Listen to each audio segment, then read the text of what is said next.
నమస్తే, welcome to Andhra Prabha. నేను లక్ష్మి.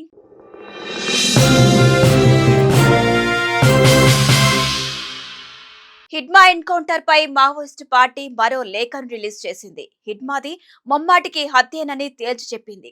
ఏపీలోని మారేడుమిల్లి, రంపచోడవరం ఎన్కౌంటర్లలో ప్రాణాలు కోల్పోయిన మావోయిస్టు అగ్రనేతలు హిడ్మా, శంకర్ హత్యలపై న్యాయ విచారణ జరిపించాలని డిమాండ్ చేసింది.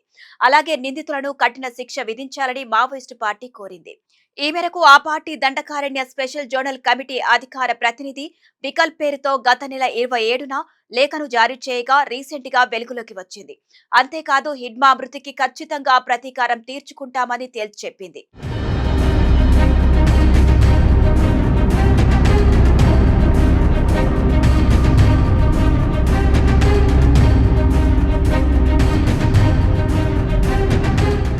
ఇక మావోయిస్టు పార్టీ కేంద్ర కమిటీ సభ్యుడు, దండకారణ్య స్పెషల్ జోనల్ కమిటీ కార్యదర్శి కామ్రేడ్ హిడ్మాతో పాటు మరో 5గురిని ఏపీ పోలీసులు గత నెల 15న అరెస్ట్ చేశారని మావోయిస్టు పార్టీ లేఖలో పేర్కొంది.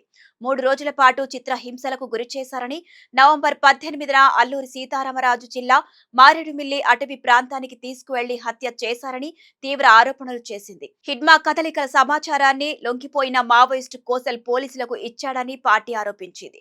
ఈ కుట్రలో విజయవాడకు చెందిన కొందరు వ్యాపారులు, కాంట్రాక్టర్లు పాత్ర కూడా ఉందని పేర్కొంది. ఇక తమ నేత కామ్రేడ్ హిడ్మా అక్టోబర్ 27న విజయవాడకు చెందిన ఒక కలప వ్యాపారి ద్వారా వైద్యం కోసం వెళ్లారని మావోయిస్టు పార్టీ లేఖలో పేర్కొంది. ఆ తర్వాత మరి కొంతమంది వెళ్లారని తెలిపింది. నిరాయుధులుగా ఉన్న హిడ్మాతో పాటు ఆయన అనుచరులను పట్టుకొని హత్య చేశారని మండిపడింది. ఆ తర్వాత పోలీసులు ఎన్కౌంటర్ కథ అల్లారని ఆరోపించింది. అలాగే నవంబర్ 19న కూడా నిరాయుధులైన ఏఓబీ ఎస్జెడ్సీ సభ్యుడు శంకర్ ను మరో 6గురిని బూటకపు ఎన్కౌంటర్ లో హత్య చేశారని వెల్లడించింది. దీనిపై సమగ్ర న్యాయ విచారణ జరపాలని డిమాండ్ చేసింది. ఇక పార్టీ నుంచి పారిపోయి పోలీసులు ఎదుట లొంగిపోయిన వ్యక్తులే ఇన్ఫార్మర్లుగా మారి వాళ్ల సమాచారం ఇచ్చారని మావోయిస్టు పార్టీ అభిప్రాయపడింది.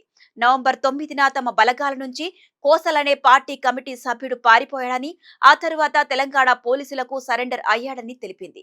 తమకు హిడ్మా ప్రయాణం గురించి పూర్తి వివరాలు తెలుసని చెప్పింది. ఇదే విషయాన్ని హిడ్మాకు కూడా సమాచారం అందించి లోపలికి రమ్మని హెచ్చరించారు. కానీ అంతలోనే పోలీసులు హిడ్మాను, ఆయన అనుచరులను హత్య చేశారని తెలిపింది. అలాగే విజయవాడ, ఎన్టీఆర్, కోనసీమ, ఏలూరు అలాగే కాకినాడ జిల్లాల్లోని 50 మంది మావోయిస్టుల అరెస్టులకు కూడా నమ్మక ద్రోహమే కారణమని చెప్పింది.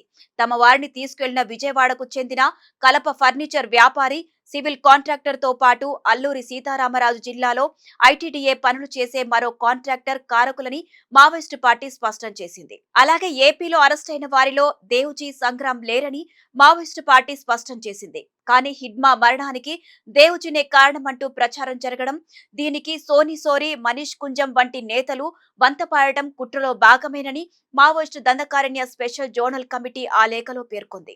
మరో ముఖ్యమైన విషయం ఏంటంటే మావోయిస్టు అగ్రనేతలు దేవుజీ, రాజిరెడ్డి తమతోనే ఉన్నారని మావోయిస్టు పార్టీ స్పష్టం చేసింది. ఇక మొత్తంగా మావోయిస్టు లేఖతో దేవుజీ ఆచూకీపై ఇన్ని రోజులుగా కొనసాగుతున్న సస్పెన్స్ కు తెరపడింది. అలాగే కలప వ్యాపారుల నమ్మక ద్రోహంతో పోలీసులే హిడ్మాను అంతం చేశారనేది మావోయిస్టు లేఖ సారాంశం. ప్రతీకారం తీర్చుకుంటామన్న మావోల హెచ్చరికలపై పోలీసు యంత్రాంగం ఏ విధంగా స్పందిస్తుంది, తదుపరి చర్యలు ఎలా ఉంటాయనేది ఆసక్తికరంగా మారింది.